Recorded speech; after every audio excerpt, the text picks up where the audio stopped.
আমি সব আপোনালোকে লিষ্ট দি দিছে লিষ্টৰ মতে এইখিনি ঠিক আছে লিষ্টৰ মতে মানুহ সোমাব নোৱাৰে এই মানুহজন কেনেকৈ সোমাইছে ইয়াত এই মানুহজন কেনেকৈ সোমাইছে কি হয় তেওঁ পুলিচ নাকি হেৰি নাকি কি হয় তেওঁ কি হয় এখন লিষ্টখন কি এতিয়া সিনিয়ৰ সিটিজেন আহিছে শিক্ষাগুৰুসকল আহিছে তেওঁলোকক সোমাব নিদিয়ে কাক দিব আপোনালোকে কথাটো ক'ব দিয়ক আপোনালোকে ক'বই খালি এসডি অফিচত ক'বলৈ কি আছে অপমান কৰিছে ইয়াত এসডি অফিচত ফেমিলি মানুহ কিজন খালি দায়িত্ব কৰিব পাৰে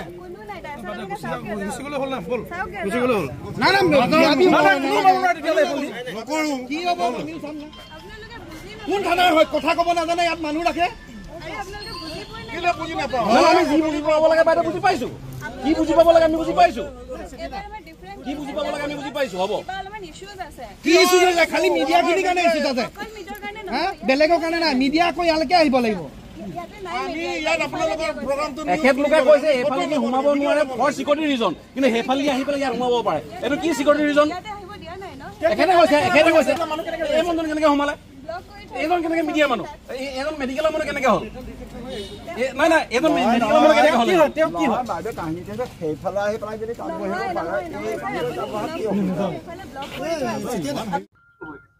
আচলতে অতি দুৰ্ভাগ্যজনক আমি আজি বছৰ বছৰ ধৰি এনেদৰে এই ৰাস্তাটোৱে দিয়ে এই পুলিচৰ নিৰাপত্তাৰ মাজেৰে সাংবাদিকৰ আই কাৰ্ডখন দেখুৱাই আমি পাৰ হৈ যাব পাৰিছিলোঁ আমি বাতৰি সংগ্ৰহৰ কাৰণে বিভিন্ন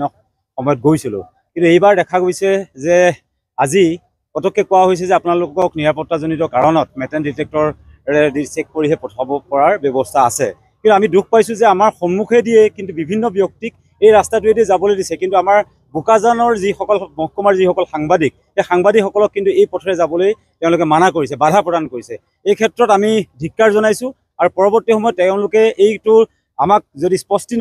স্পষ্ট নকৰালৈকে আমাক ক্ষমা নোখোজালৈকে আমি কিন্তু তেওঁলোকৰ কোনো ধৰণৰ প্ৰশাসনৰ কোনো ধৰণৰ বাতৰি আমি পৰিৱেশন নকৰোঁ বুলি আমি সংকল্পবদ্ধ হৈছোঁ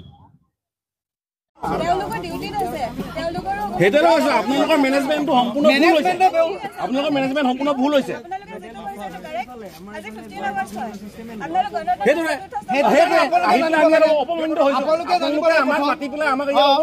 প্ৰথম আপোনালোকে জানিব লাগে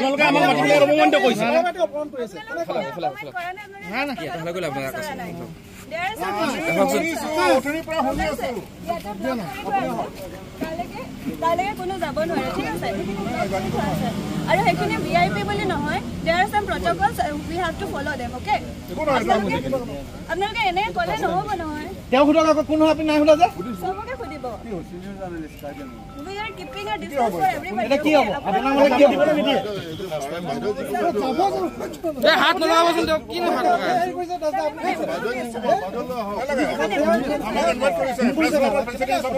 বাইদেউ যি ক'ব সেইটো হ'ব আপোনালোকৰ কাৰণে তাত আমি ধুনীয়াকৈ জাগা থৈছো যাব নিদিয়ে কিলে এইফালে নহয় ন আৰে এফালে গ'লে এটা এফালে গ'লে এটা আমাৰ কি আছে আহি যাব আপুনি নাই নাই মই নাযাওঁ আমি চব নাই নাই আমি একেলগতে কিবা কৰিম আপোনালোকে আমি আজি বয়কট কৰিম যদি আপোনালোকে সেইফালে যাবলৈ ৰাস্তা আছে তেতিয়াহ'লে মোৰ কাণখন কাটি দিব ঠিক আছে হ'ব তে মিডিয়া ফুটেজটো ক'বা ল'ব আপোনাৰ ভাষ্য এনেকুৱা হ'ব নালাগিছিলে কাণখন কাটি দিবতো ভাষ্য হ'ব নালাগিছিলে আপোনাৰ নাই বাইদেউ আপুনি ভুল কৰিছে এইটো আপোনাৰ ভাষ্য এইটো হ'ব নালাগিছিলে মোৰ কাণখন কাটি দিব সেইটো আপোনাৰ ভাষ্য হ'ব নালাগিছিলে বন্ধ কৰি থৈ নাই আপোনাৰ ভাষ্য এইটো হ'ব নালাগিছিলে মেডাম তেখেতে কেনেকৈ আহিলে বন্ধ কৰি তেওঁ কেনেকৈ আহিলে আপুনি যি কৈছে মানি লৈছে তেওঁ বন্ধ কৰি দিছে তেখেত কেনেকৈ আহিলে আমাৰ প্ৰশ্ন এইটো তেখেত কেনেকৈ আহিলে তেখেত কেনেকৈ আহিলে